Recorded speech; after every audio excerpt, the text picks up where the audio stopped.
근데 오늘 말씀의 제목이 제자가 된 사람들, 오늘 팜플렛에 있는 제목 그대로입니다. 오늘 제목에서 볼 수 있듯이 제자가 된 사람들, 어느 날 제자로 태어난 것이 아니라는 것이죠. 제자로 만들어져 가는 과정을 보여주고 있습니다.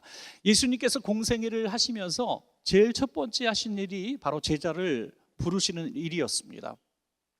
그리고 12제자와 함께 무려 3년 동안 같이 숙식을 같이 하시면서 모든 것을 보여주셨습니다.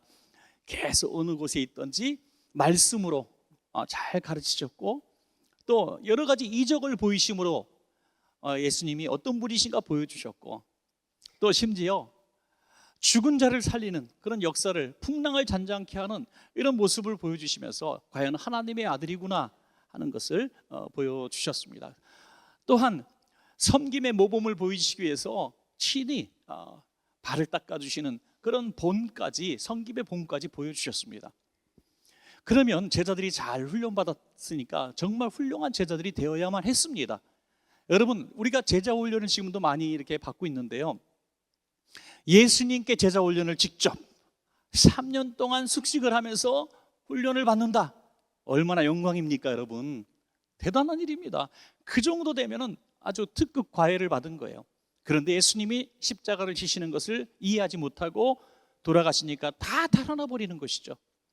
그럼 예수님의 제자 훈련은 예수님 같은 분이 3년을 헌심을 다해서 훈련을 시킨 것도 허사가 된다면 과연 누가 제자가 될 수가 있겠습니까 여러분?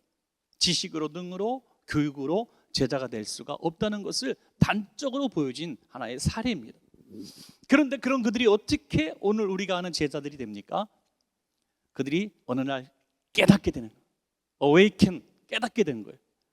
하나님이 살아계신 하나님이고 예수님이 하나님의 아들이셨다는 것을 깨닫게 되는 사건이 벌어지죠. 무엇입니까?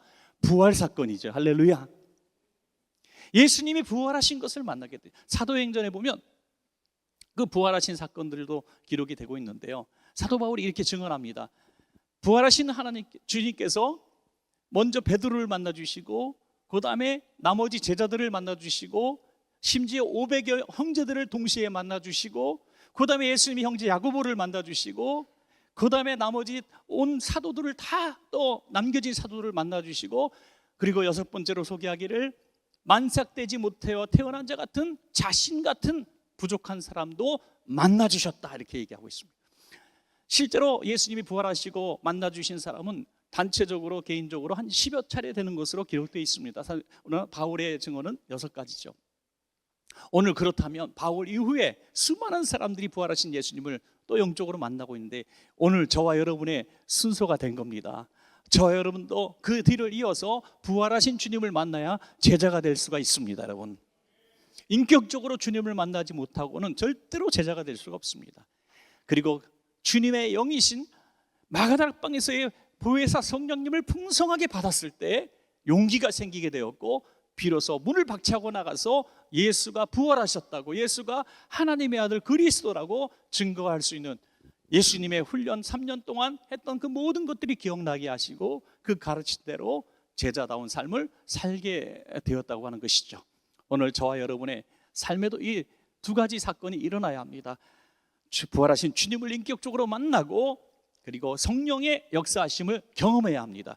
그러면 우리도 제자가 돼요. 제자가 했던 그런 능력들을 가지고 복음을 증거하고 이적을 일으키고 또 하나님의 제자, 주님의 제자다운 삶을 살게 될 줄로 믿습니다.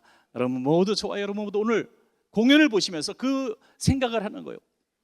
그래서 공연 중에 이 깨닫게 되는, 야, 제자는 이렇게 깨달아지는구나, 만들어지는구나 하는 것을 깨닫게 되기를 주님의 이름으로 간절히 축복합니다.